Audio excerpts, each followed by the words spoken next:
നിങ്ങൾ വിചാരിക്കുന്നുണ്ടാവും, ഇവനാള് കൊള്ളാലോ, ഇത്രയും നേരം കഥ പറഞ്ഞു, ഇപ്പൊ ആ പാട്ട് പാടാൻ പോണു, കൂടെ ഗിറ്റാർ ഒക്കെ എടുത്ത് കൈ പിടിച്ചിരിക്കുന്നു.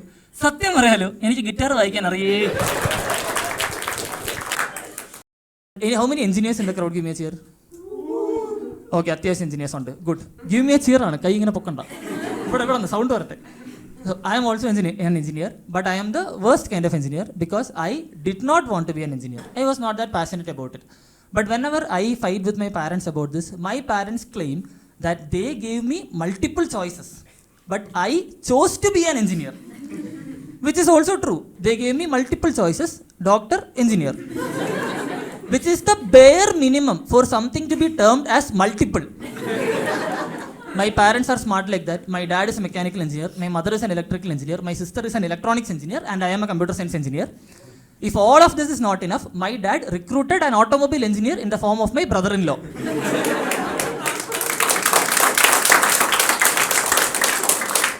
Now after all of this, my dad wants me to go marry a civil engineer so that he can complete the set. But unfortunately, I want my wife to be employed, so that is not happening.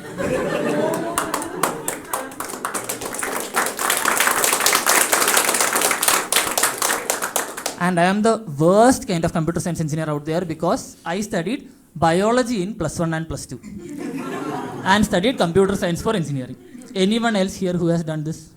No one here. Oh, your life is fruitful. Because whenever I tell this to someone, some of you would have reacted like, oh, +1 +2 biology പഠിച്ചു, എഞ്ചിനീയറിംഗിന് computer science പഠിച്ചു, കിടിലം, നിനക്ക് രണ്ടും അറിയാം. പക്ഷെ the realities എനിക്ക് രണ്ടും അറിഞ്ഞൂടാ. I am useless basically. And ഞാൻ ബയോളജി +1 എനിക്ക് ഡോക്ടർ ആവാനായിരുന്നു ആഗ്രഹം, അതുകൊണ്ടാണ് ബയോളജി എടുത്തത്. +1 ബയോളജി പഠിക്കാൻ കയറി 3 മാസം കഴിഞ്ഞപ്പോഴേക്കും എനിക്ക് മനസ്സിലായി എന്നെ കൊണ്ട് ഡോക്ടർ ആവാൻ പറ്റില്ല. എനിക്ക് അതിനുള്ള ഇൻ്റലക്ച്വൽ കേപ്പബിലിറ്റി ഇല്ല, എനിക്ക് അതിനുള്ള പേഷ്യൻസ് ഇല്ല. I don't have that skill set. The only skill that I have in common with a doctor is that I have truly horrible handwriting. Horrible. My handwriting is so bad that I myself can't understand what I have written.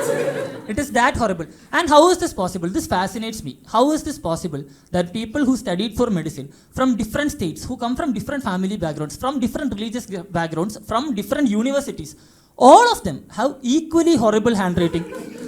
It has become so socially accepted that doctors have bad handwriting that if I go to a doctor and the doctor has good handwriting, I will start doubting the doctor. ഇയാൾ ശരിക്കും valid ആണോ?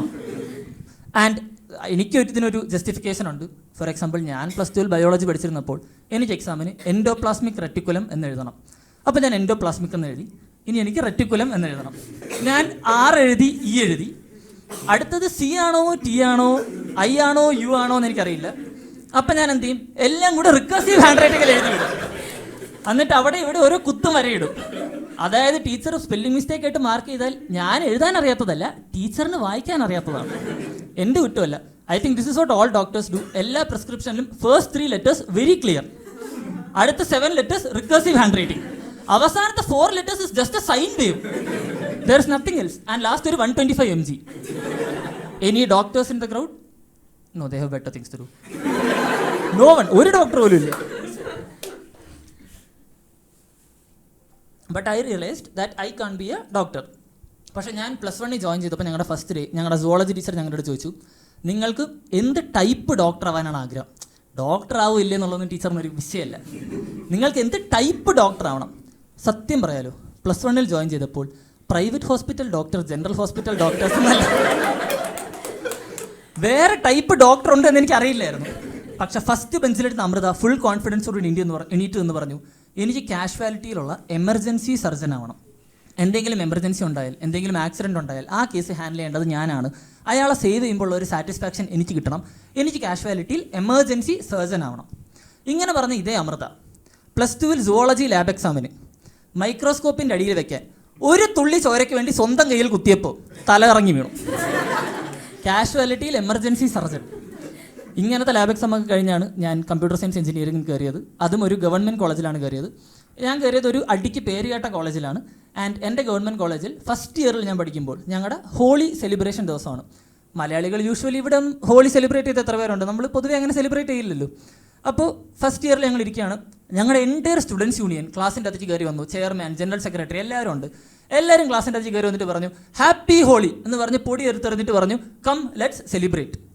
ഈ വന്ന് വിളിക്കുന്നത് students union മെമ്പേഴ്സാണ്. ഞാൻ first year ആണ്. ഇവരെല്ലാം ഞങ്ങളുടെ ആരാധനാപാത്രങ്ങളാണ്. അവർ വന്ന് വിളിച്ചു, ഞങ്ങളെല്ലാവരും ഇറങ്ങിപ്പോയി. ഫുൾ കോളേജ് ഹോളി ആഘോഷിക്കുകയാണ്. എല്ലാവരും കളർ പൊടി എടുത്ത് അങ്ങോട്ടും ഇങ്ങോട്ടും എറിയുന്നു. കളർ പൊടി കിട്ടാത്തവർ പെയിൻറ്റ്, ചെളി, അങ്ങനെ കിട്ടുന്നതെല്ലാം എടുത്ത് അങ്ങോട്ടും ഇങ്ങോട്ടും എറിയാണ്. ഫുൾ ബഹളം. അപ്പോൾ ഞാൻ നോക്കിയപ്പോൾ എൻ്റെ കോളേജിലെ ലൈബ്രറീൻ്റെ ഫ്രണ്ടിൽ എൻ്റെ സ്വന്തം സ്റ്റാഫ് അഡ്വൈസർ എന്തോ ഒന്ന് എഴുതിക്കൊണ്ടിരിക്കുകയാണ്. അപ്പോൾ ഞാൻ ആലോചിച്ചു, ഞാൻ ഫസ്റ്റ് ഇയർ ആണല്ലോ, ടീച്ചറിനെ ഒന്ന് ഇമ്പ്രസ് ചെയ്യാലോ. Why should students have all the fun? ഞാനൊരു പ്ലാസ്റ്റിക് കപ്പ് എടുത്തു, അതിൽ കുറച്ച് വെള്ളം ഒഴിച്ചു, അതിൻ്റെ അകത്തേക്ക് കുറച്ച് പൊടിയെടുത്ത് കലക്കി ബാക്കി പോയിട്ട് ടീച്ചർ എന്ന് വിളിച്ചു. ടീച്ചർ തിരിഞ്ഞതും ഈ കപ്പ് എടുത്ത് ഒരൊറ്റ ടീച്ചറിൻ്റെ മുഖത്ത് വെള്ളം വന്നടിച്ചു. ഞാൻ എന്നിട്ട് പറഞ്ഞു ടീച്ചർ ഹാപ്പി ഹോളി. ടീച്ചർ മുഖത്തുള്ള ആ വെള്ളം പയ്യെ ഇങ്ങനെ തുറച്ചു കളഞ്ഞു. എന്നിട്ട് ടീച്ചർ എന്നെ നോക്കി. ടീച്ചറിന് മനസ്സിലാവുന്നില്ല, കാരണം എൻ്റെ മുഖത്ത് മൊത്തം പൊടിയാണ്. അപ്പോൾ ഞാൻ ടീച്ചർ ആൽബിൻ കമ്പ്യൂട്ടർ സയൻസ്.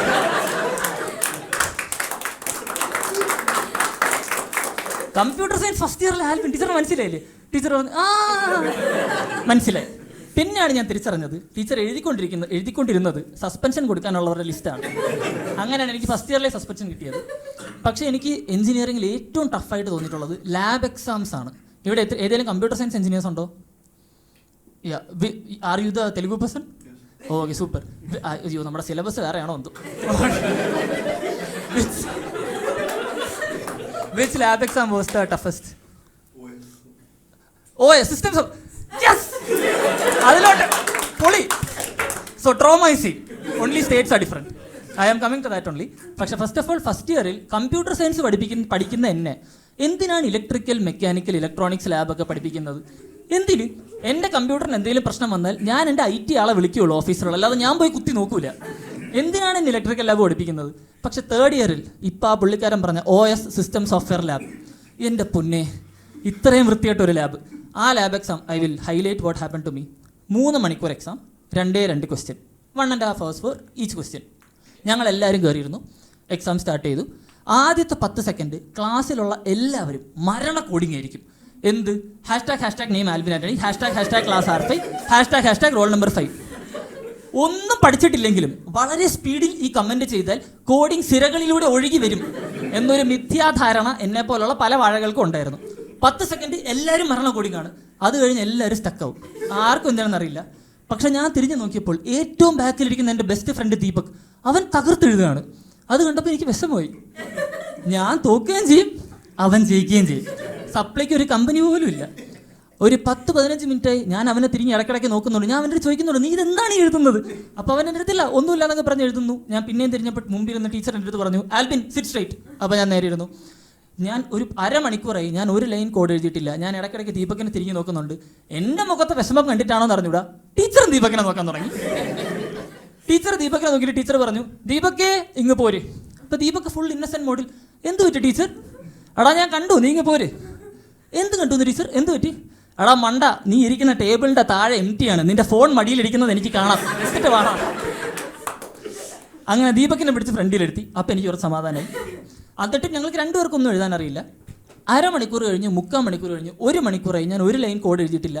എന്തെങ്കിലും ട്രൈ ചെയ്യാം എന്ന് വിചാരിച്ച് ഞാൻ എൻ്റെ സിസ്റ്റം എടുത്ത് ടൈപ്പ് ചെയ്ത് തുടങ്ങിയപ്പോൾ എൻ്റെ എൻറ്റയർ സിസ്റ്റം ഹാങ് ആയി. ഫുൾ സിസ്റ്റം സ്റ്റക്കായി. എൻ്റെ എൻറ്റയർ സിസ്റ്റം എത്രത്തോളം ഹാങ് ആയെന്ന് പറഞ്ഞാൽ പവർ ഊരി കളഞ്ഞിട്ട് പോലും സിസ്റ്റം ഓഫ് ആവുന്നു.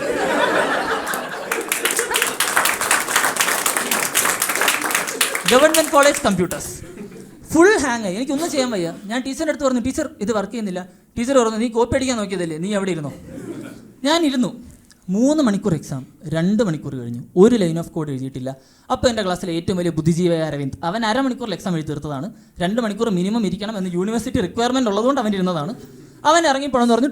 ടീച്ചർ അവനെ ഇറക്കി വിട്ടു.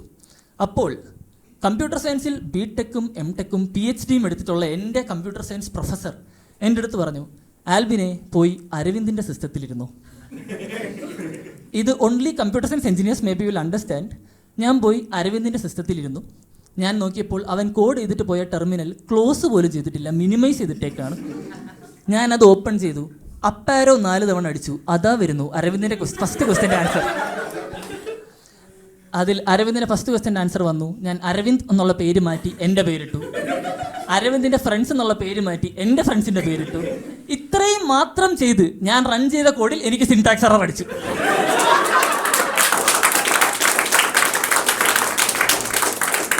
ഞാൻ ഒന്നും കൂടെ ആ ക്വസ്റ്റ്യൻ എടുത്തു. അരവിന്ദ് എന്നുള്ള പേര് മാറ്റി എൻ്റെ പേരിട്ടു. ഫ്രണ്ട്സ് കോമൺ ആയതുകൊണ്ട് ഞാൻ വേണ്ടെന്ന് വിചാരിച്ചു. ഞാൻ റൺ ചെയ്തു, എനിക്ക് ഔട്ട്പുട്ട് കിട്ടി. ഞാൻ ടീച്ചറിനെ വിളിച്ചു. ടീച്ചർ വന്ന് നോക്കി.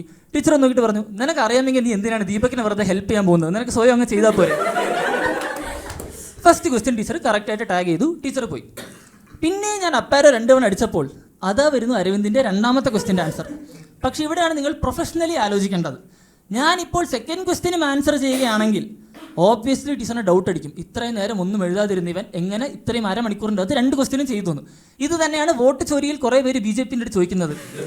അവർ കക്കുകയാണെങ്കിൽ എല്ലാ സീറ്റിലും കട്ടുകൂടെയെന്ന്. അങ്ങനെ ഒരിക്കലും ചെയ്യില്ല. കാരണം അങ്ങനെ ചെയ്താൽ എല്ലാവർക്കും മനസ്സിലാവും അവിടെ സ്റ്റീലിംഗ് നടന്നു എന്നുള്ളത്. ഞാനും BJP ഒക്കെ പ്രൊഫഷണലി കക്കുന്നവരാണ്. ഞങ്ങൾ ഒരേ വേവ് ലെങ്ത് ആണ്. അപ്പം ഞാൻ എന്ത് ചെയ്തു? ഞാൻ ആ ഫസ്റ്റ് ക്വസ്റ്റ്യൻ സോൾവ് ചെയ്തു. സെക്കൻഡ് ക്വസ്റ്റ്യൻ സോൾവ് ചെയ്യേണ്ട ആവശ്യമില്ല. എനിക്ക് പാസ് മാർക്ക് കിട്ടി, അത് മതി. ഇതിൽ കൂടുതൽ എനിക്ക് ആവശ്യമില്ല. അപ്പോഴാണ് ദൈവം ഉള്ളിവടയുടെ രൂപത്തിൽ എന്നെ ടെസ്റ്റ് ചെയ്യാൻ തീരുമാനിച്ചത്. ക്യാൻറ്റീനിൽ നിന്നും ചായയുടെ ഉള്ളിവടയുടെ മണമടിച്ചു. എൻ്റെ ടീച്ചറിന് ചായ കുടിക്കണമെന്ന് പറഞ്ഞ് ടീച്ചറും ലാബ് അസിസ്റ്റൻറ്റും ഇറങ്ങിപ്പോയി. വേറെ ഒരു സബ്സ്റ്റിറ്റ്യൂട്ട് ടീച്ചറും ലാബ് അസിസ്റ്റൻറ്റും അകത്തേക്ക് കയറി. ഞാൻ റിസ്ക് എടുക്കാൻ തീരുമാനിച്ചു. ഞാൻ പിന്നെ ടെർമിനൽ ഓപ്പൺ ചെയ്തു. അപ്പാരോ 2 തവണ അടിച്ചു. രണ്ടാമത്തെ ക്വസ്റ്റ്യൻ്റെ ആൻസർ കിട്ടി. ലാബ് അസിസ്റ്റൻറ്റിനെ വിളിച്ചു. പുള്ളിക്കാരൻ വന്ന് നോക്കി. 3 മണിക്കൂർ എക്സാം, 2.25 മണിക്കൂറായി. ഇവൻ ഏതോ ഒരു സിസ്റ്റത്തിൽ ഇരിക്കുന്നു. 2 ക്വസ്റ്റ്യൻ ആൻസർ കിട്ടിയിരിക്കുന്നു. Okay, system software exam full mark. ഞാൻ എൻ്റെ ഇപ്പോൾ നിങ്ങളുടെ മുമ്പിൽ സ്റ്റാൻഡപ്പ് കോമിക് ആയിട്ട് നിൽക്കുമ്പോൾ എനിക്ക് 2 പേരുടെ അടുത്ത് സ്പെഷ്യൽ താങ്ക്സ് പറയാനുണ്ട്. അത് വേറെ ആരുമല്ല, എൻ്റെ പാരൻസ് ആണ്. So big round of applause for them. അത് അവരെന്നെ സപ്പോർട്ട് ചെയ്ത് മറച്ചത് കൊണ്ടൊന്നുമല്ല, അവർ അത്രയും സ്ട്രിക്റ്റ് ആയിരുന്നു that I became so good at lying. And എൻ്റെ പാരൻസ് അത്രയും സ്ട്രിക്റ്റ് ആയതുകൊണ്ട് ഞാൻ അവരുടെ അടുത്ത് അധികം ഇൻഫർമേഷൻ അങ്ങനെ ഷെയർ ചെയ്യാറില്ല. അതുകൊണ്ട് റീസെൻ്റ്ലി അവർ പുതിയൊരു ടെക്നിക്ക് ഡെവലപ്പ് ചെയ്തിട്ടുണ്ട്. അവരെൻ്റെ മുമ്പിൽ കൂളായിട്ട് ആക്ട് ചെയ്യും. നൈസായിട്ട് കൂൾ സ്റ്റോറീസ് ഷെയർ ചെയ്ത് എന്നെക്കൊണ്ട് കൂൾ സ്റ്റോറീസ് തിരിച്ച് ഷെയർ ചെയ്യിപ്പിക്കും. ഫോർ എക്സാമ്പിൾ, കഴിഞ്ഞ തവണ ഞാൻ വീട്ടിൽ പോയപ്പോൾ എൻ്റെ പാരൻസ് എന്തോ ലാബ് എക്സാമിന് എന്തോ അവർ റെക്കോർഡിൽ എന്തോ കള്ളത്തരം കാണിച്ചൊരു കഥ പറഞ്ഞു. ഞാൻ എൻ്റെ ലാബ് എക്സാമിൻ്റെ കഥ പറഞ്ഞു. ഞാൻ ചിരിച്ചു, എൻ്റെ പാരൻസ് ചിരിച്ചു. Conversation over. കുറച്ച് കഴിഞ്ഞപ്പോൾ എൻ്റെ പാരൻസ് അവരുടെ പാരൻസ് അറിയാതെ ഏതോ സിനിമയ്ക്ക് ക്ലാസ് കട്ട് ചെയ്ത് പോയ കഥ പറഞ്ഞു. ഞാനും സിനിമയ്ക്ക് ക്ലാസ് കട്ട് ചെയ്ത് പോയ കഥ പറഞ്ഞു. ഞാൻ ചിരിച്ചു, അവർ ചിരിച്ചു. Conversation over. അത് കഴിഞ്ഞപ്പോൾ അവർ പണ്ട് അതിരപ്പള്ളി വാഴച്ചാലിൽ ഇതുപോലെ സെക്യൂരിറ്റി ഒന്നും ഇല്ലായിരുന്നെന്നും ആൾക്കാർക്ക് ആ വാട്ടർഫാളിൻ്റെ ഏറ്റവും മേളിൽ കയറിപ്പോയി നിന്ന് ഫോട്ടോ എടുക്കാൻ പറ്റുമായിരുന്നെന്നൊക്കെയുള്ള കുറേ കഥ പറഞ്ഞു. അപ്പോൾ ഞാനും എൻ്റെ ദീപക് എൻ്റെ ബെസ്റ്റ് ഫ്രണ്ടും കൂടെ ഞങ്ങൾ പണ്ട് ഗോകർണയിൽ വിഭൂതി വാട്ടർഫാൾസിൽ പോയപ്പോൾ അവിടെ ഒരു റെസ്ട്രിക്റ്റഡ് ഏരിയ ഉണ്ട്. ഞങ്ങൾ അങ്ങോട്ട് കയറിപ്പോയി. ഞങ്ങൾ അതിൻ്റെ ഏറ്റവും മേളിൽ പോയപ്പോൾ ഞങ്ങൾ കാണുന്നത് ഞങ്ങളും വേറൊരു ഹിന്ദി അങ്കിളും മാത്രമേ ഉള്ളൂ. ഈ അങ്കിള് മേളിൽ നിന്നിട്ട് എൻ്റെ ഫോട്ടോ എടുക്കണേ എന്ന് പറഞ്ഞ് അലറി വിളിക്കുന്നതും അയാൾ കാല് തിന്നി പടയെന്ന് പറഞ്ഞ് താഴെ പോയി. ഞാനും ദീപക്കും വിചാരിച്ച് പോലീസ് സ്റ്റേഷനിൽ പോയി സാക്ഷി പറയണം, വേറെ വഴിയില്ല. ഞങ്ങൾ എത്തി നോക്കിയപ്പോൾ അയാൾ വീണ കല്ലിൻ്റെ താഴെ വേറൊരു കല്ലുണ്ട്. ഇയാൾ അവിടെ സ്റ്റക്കായിപ്പോയി. അപ്പം ഞങ്ങൾ ഇയാളെ പിടിച്ച് കയറ്റി. ഇതറിഞ്ഞ് സെക്യൂരിറ്റി വന്നു. സെക്യൂരിറ്റി ഞങ്ങൾക്ക് എല്ലാവർക്കും ലാത്തി കൊണ്ട് അടി തന്നു. ഞങ്ങൾ എല്ലാവരും അവിടെ നിന്ന് ഇറങ്ങി ഓടി. നിങ്ങൾ ചിരിച്ചില്ലേ? ഇതേപോലെ ഞാനും ചിരിച്ചു.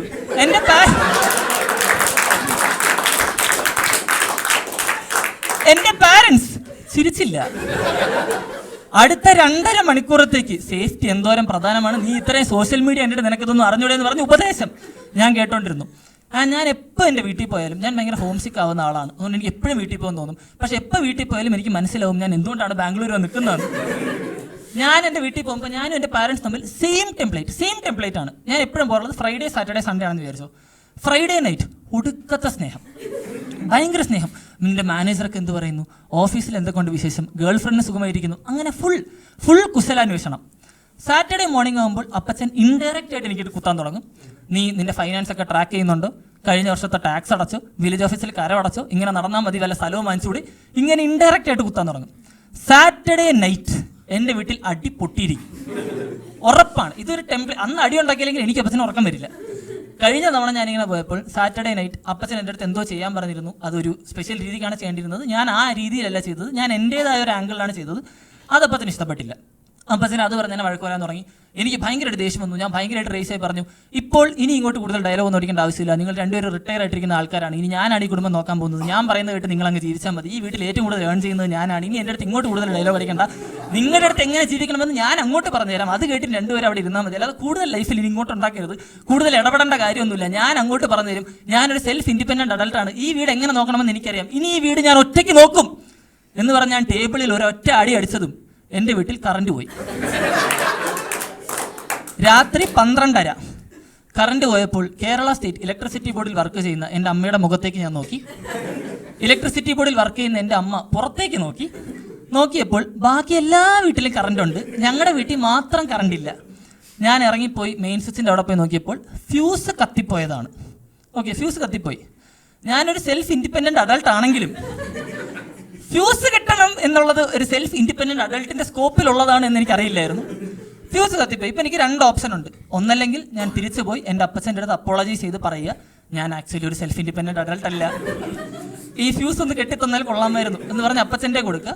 അതാണ് ഒരു സെൻസിബിൾ ഓപ്ഷൻ. അല്ലെങ്കിൽ ഞാൻ തന്നെ സ്വയം എങ്ങനെ ഫ്യൂസ് കെട്ടണം എന്ന് പഠിച്ച് ഫ്യൂസ് കെട്ടുക. അത് ഒരുപാട് സമയം എടുക്കാൻ പോകുന്ന ഒരു സാധനമാണ്. രാത്രി 12:30. പക്ഷേ എൻ്റെ മെയിൽ ഈഗോ എന്നെ കൊണ്ട് 2ാമത്തെ ഓപ്ഷൻ ചൂസ് ചെയ്യിപ്പിച്ചു. എൻ്റെ അപ്പച്ചൻ്റെ മെയിൽ ഈഗോ കാരണം രാത്രി 12:30 ഒരു മെഴുകുതിരിയും കൊണ്ട് അപ്പച്ചൻ കുളിക്കാൻ കയറി. ഇവൻ എൻ്റെ ഹെൽപ്പ് വേണമെങ്കിൽ ഇവൻ വന്ന് ആ ബാത്റൂമിൽ തട്ടി അപ്പച്ചൻ ടാപ്പ് ഓഫ് ചെയ്ത് ഡോറ് തുറന്ന് ചോദിക്കും എന്തു പറ്റി. ഞാൻ പറയുമില്ല. അപ്പം ഞാൻ പറയണം, അല്ല ഫ്യൂസ് കത്തിപ്പോയി, ഒന്ന് ശരിയാക്കാം, ഞാൻ വരാം എന്ന് പറഞ്ഞ് ഡോർ അടയ്ക്കും. ഇതാണ് അപ്പച്ചൻ്റെ മനസ്സിൽ. അതെനിക്ക് മനസ്സിലായി. അതുകൊണ്ട് ഞാൻ സ്വയം കെട്ടാൻ തീരുമാനിച്ചു.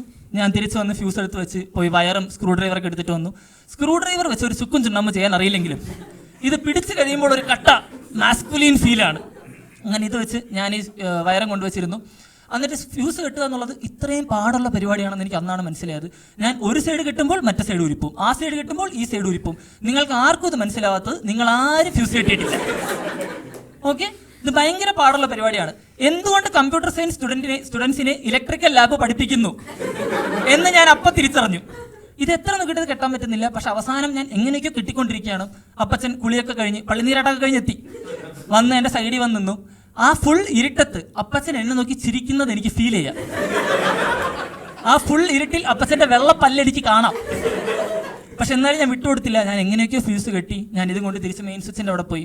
എന്നിട്ട് ഇത് കുത്തുന്നതിന് മുന്നേ ഞാൻ ആ മെയിൻ സ്വിച്ചിൻ്റെ അവിടെ ജസ്റ്റ് വെച്ചിട്ട് ഞാൻ മനസ്സിൽ ആലോചിച്ചു, ദൈവമേ, ശരിക്കും ഒരു ദൈവം ഉണ്ടെങ്കിൽ ഇനി എനിക്ക് ജീവിതത്തിൽ നീ ഒന്നും ചെയ്തു തന്നില്ലെങ്കിലും വേണ്ടില്ല, ഇന്ന് ഈ വീട്ടിൽ കറണ്ട് വരണം എന്ന് പറഞ്ഞ് ഞാൻ ഈ ഫ്യൂസ് അകത്തേക്ക് വെച്ചു. ആ ഒരു ലൈറ്റ് ഓൺ ആകുമ്പോൾ ഒരു വാംത്ത് എൻ്റെ കണ്ണിലടിച്ചു. ഞാൻ കണ്ണ് തുറന്നു. എൻ്റെ വീട്ടിൽ കറണ്ട് വന്നു. KGF ഗരുഡനെ കൊന്ന് റോക്കി ബായ് കയറിപ്പോയതുപോലെ ഞാൻ ഒറ്റ കയ്യിൽ സ്ക്രൂ ഡ്രൈവറും കറക്കി കയറിപ്പോയി. ആ KGF അടിമകൾ മൊത്തം റോക്കി ബായ് നോക്കി സല്യൂട്ട് അടിച്ചതുപോലെ എൻ്റെ അമ്മച്ചിയും ചേച്ചിയും എന്നെ നോക്കി സല്യൂട്ട് അടിച്ചു. അവരും പ്രതീക്ഷിച്ചില്ല. ഞാൻ ആരുടെ ഒന്നും മിണ്ടാതെ നേരെ ബെഡ്റൂമിൽ പോയി കിടന്നുറങ്ങി. പിറ്റേന്ന് രാവിലെ ഞാൻ എണീറ്റ് വന്നു. ഞാൻ ഫുഡ് കഴിച്ചുകൊണ്ടിരിക്കുകയാണ്. അപ്പം എൻ്റെ അപ്പച്ചൻ്റെ ബെഡ്റൂമിൽ നിന്ന് പുറത്തേക്ക് വന്നു. ഞാൻ പതുക്കെ തിരിഞ്ഞ് ഫാൻ ഓൺ ചെയ്ത് റെഗുലേറ്ററൊക്കെ ഒന്ന് മാറ്റി കറണ്ട് ഉണ്ടെന്ന് കാണിക്കാൻ. അപ്പോൾ അപ്പച്ചൻ്റെ അടുത്തേക്ക് വന്നു. എന്നിട്ട് അപ്പച്ചൻ എൻ്റെ തോളിൽ കൈവച്ചിട്ട് പറഞ്ഞു, ഒന്നില്ലെങ്കിലും ഞാൻ നിൻ്റെ അപ്പച്ചനല്ലേ, നിനക്ക് മോശം വരുന്ന ഒരു സാധനം ഞാൻ പറയില്ലല്ലോ. എൻ്റെ സ്വന്തം വീട്ടിൽ വെച്ച് എൻ്റെ അടുത്ത് ഷൗട്ട് ചെയ്യരുത്, അതെനിക്ക് ഇഷ്ടമല്ല. എൻ്റെ സ്വന്തം വീട്ടിൽ എനിക്ക് പേടിച്ച് ജീവിക്കാൻ പറ്റില്ല എന്ന് പറഞ്ഞ് അപ്പച്ചൻ കൈയെടുത്തു. എന്നിട്ട് ഒന്നും കൂടെ കൈവച്ചിട്ട് പറഞ്ഞു, അപ്പം ഫ്യൂസൊക്കെ കെട്ടാൻ അറിയാലേ, കൊള്ളാം എന്ന് പറഞ്ഞ് അപ്പച്ചൻ നടന്നുപോയി. എൻ്റെ ജീവിതത്തിൽ ഉണ്ടായിട്ടുള്ള അച്ചീവ്മെൻറ്റ്സിൽ ഏറ്റവും വലിയ അച്ചീവ്മെൻ്റാണ് എനിക്ക് ഫ്യൂസ് കെട്ടാൻ അറിയാം എന്നെൻ്റെ അപ്പച്ചൻ സമ്മതിച്ചത്. എൻ്റെ ലൈഫിനൊരു റെസ്യൂമെ ഉണ്ടെങ്കിൽ അതിൻ്റെ ഏറ്റവും ടോപ്പിൽ ഫുൾ ഫോണ്ട് സൈസിൽ ബോൾഡ് കളറിൽ ഞാൻ എഴുതി വയ്ക്കും, എൻ്റെ അപ്പച്ചൻ എനിക്ക് ഫ്യൂസ് കെട്ടാൻ അറിയാമെന്നുള്ളത് എനിക്ക് കോംപ്ലിമെൻറ്റ് ചെയ്തു. അതെനിക്ക് അത്രയും വലിയ അച്ചീവ്മെൻ്റാണ്. ആൻഡ് അപ്പോഴാണ് ഞാൻ റിയലൈസ് ചെയ്തത്, എൻ്റെ പാരൻസും അത്ര പെർഫെക്റ്റ് ആൾക്കാരൊന്നുമല്ല. അവർക്ക് പറ്റുന്ന രീതിയിൽ, അവരെ പഠിപ്പിച്ചിട്ടുള്ള രീതിയിൽ അവർ ഞങ്ങളെ വളർത്തിക്കൊണ്ട് വരുന്നു. ആൻഡ് ഇതെനിക്കൊരു ഭയങ്കര റെവലേഷൻ ആയിരുന്നു. ഫോർ എക്സാമ്പിൾ, നമ്മൾ അഡൾട്ട്ഹുഡ് എത്തുമ്പോൾ നമ്മൾ കുറേ കാര്യങ്ങൾ പുതിയതായിട്ട് ലേൺ ചെയ്യും. പക്ഷെ അതിൻ്റെ കൂടെ നമ്മൾ കുറേ കാര്യങ്ങൾ അൺലേൺ ചെയ്യണം എന്നുള്ളൊരു revelation. For example, from childhood you learn that your parents are the 2 best people on earth. Unlearn that. From childhood you learn that your relatives want only good things for you. Unlearn that. From childhood you learn that Mohanlal and Mammootty are the 2 best actors in India. Don't unlearn that. അത് കറക്റ്റാണ്, വ്യത്യാസമൊന്നുമില്ല. അപ്പം ഞാൻ എൻ്റെ best friend ദീപകിനെ പിന്നെയും വിളിച്ചു. ഞാൻ അവൻ്റെ അടുത്ത് ഇതിനെപ്പറ്റി സംസാരിച്ചു. അപ്പോൾ അവൻ പറഞ്ഞു അവൻ്റെ വീട്ടിലും ഇതൊക്കെ തന്നെയാണ് അവസ്ഥ. പക്ഷേ for some reason we are not allowed to talk about it. അതുകൊണ്ട് we are going to sing about it. കേട്ടോ?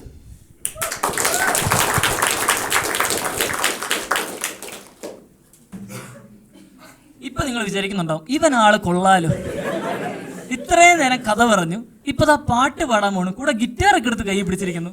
സത്യം പറയാലോ, എനിക്ക് ഗിറ്റാർ വായിക്കാൻ അറിയേ. The only reason why I have a guitar with me is because guitars are the sexiest objects ever discovered. ഞാനൊരു attention സീക്കറാണ്. അതുകൊണ്ടാണ് ഞാൻ ഇത്രയും കഷ്ടപ്പെട്ട് കഥയൊക്കെ എഴുതി നിങ്ങളുടെ മുമ്പിൽ വന്ന് പറയുന്നത്. ഇപ്പം ഞാനിത് പ്രസന്റ് ചെയ്തുകൊണ്ടിരിക്കുമ്പോൾ ഏതെങ്കിലും മുടി വളർത്തിയ തെണ്ടി ഗിറ്റാർ കൊണ്ട് കയറി വന്നാൽ നിങ്ങളെല്ലാം തിരിഞ്ഞു നോക്കും. എനിക്കറിയാം നിങ്ങളുടെ ലോയൽറ്റിയൊക്കെ അത്രേ ഉള്ളൂ. അത് കാരണമാണ് ഞാൻ ഗിറ്റാർ പിടിച്ചിരിക്കുന്നത്. ആൻഡ് ഈ ഗിറ്റാർ നിങ്ങൾക്ക് അറിയാമോ എന്ന് അറിഞ്ഞൂടെ? ഇവിടെ ആരെങ്കിലും ഗിറ്റാർ വായിക്കാറുണ്ടോ? ആരുമില്ല. എല്ലാവരും എന്നെ പോലെ കമ്മിറ്റ്മെന്റ് ഇഷ്യൂസ് ഉള്ളവരാണ്. ഗിറ്റാറിന് സ്റ്റാർട്ടിംഗ് പ്രൈസ് തന്നെ 6,000 7,000 ഒക്കെയാണ്. ഞാൻ സ്വന്തമായിട്ട് ഗിറ്റാർ വാങ്ങിക്കാൻ നോക്കിയപ്പോൾ അപ്പം ഞാൻ എൻ്റെ മിഡിൽ ക്ലാസ് ബ്രെയിൻ അവിടെ അപ്ലൈ ചെയ്തു. ഇത്രയും വലിയൊരു ഇൻവെസ്റ്റ്മെൻറ്റിന് മുൻപേ ഇത്രയും കമ്മിറ്റ്മെൻറ്റിന് ഞാൻ റെഡിയാണോ എന്ന് എനിക്ക് അറിയണം. അപ്പം ഞാൻ എന്ത് ചെയ്യണം? ചെറിയ എന്തെങ്കിലും ഒരു സാധനം വാങ്ങിച്ച് അതിന് ഞാൻ കമ്മിറ്റ് ചെയ്യുന്നുണ്ടോ എന്ന് എനിക്കൊരു അളന്ന് നോക്കണം. ലോജിക്കൽ എക്സ്പ്ലനേഷൻ ആണല്ലോ. അപ്പം ഞാൻ എന്ത് ചെയ്തു? ഞാൻ 500 രൂപയ്ക്ക് മൗത്ത് ഓർഗൻ വാങ്ങിച്ചു. ഇന്നേ വരെ ഞാൻ ആ മൗത്ത് ഓർഗൻ പ്ലേ ചെയ്തിട്ടില്ല. അത് ആ ഡെലിവറി ബോക്സിൻ്റെ അകത്തിരിക്കുകയാണ്. അതുകൊണ്ട് let's go for the song. ഇത് കുറച്ച് ക്രൗഡ് പാർട്ടിസിപ്പേഷൻ വേണ്ട സോങ് ആണ്. അതുകൊണ്ട് നിങ്ങളും കൂടെ കൈയടിക്കണം. If your parents are not perfect clap your hands. If your family is not perfect clap your hands. If your parents are not perfect and you now know that for a fact. If your parents are not perfect clap your hands. If you are trying your best to change them clap your hands. If you are tried your best to change them clap your hands. If you are trying your best to change them but they won't accept the problem. If you are trying your best to change them, clap your hands. If you still think your parents are perfect, clap your hands. Day. Ramayanam മൊത്തം വായിച്ചിട്ട് സീതാരാമൻ്റെ ആരാണെന്ന് ചോദിക്കരുത്. If you still think your family is perfect, clap your hands. Okay, ശ്രദ്ധിക്കണം. If you still think your parents are perfect, know that they will have a defect. Just grow the fuck up, guys. Clap your hands. If you're gone... കഴിഞ്ഞില്ല. എനിക്ക് ഇഷ്ടപ്പെട്ട enthusiasm, പക്ഷേ timing തെറ്റിപ്പോയി. If you are gonna have better times, clap your hands. If you are gonna have better times, clap your hands.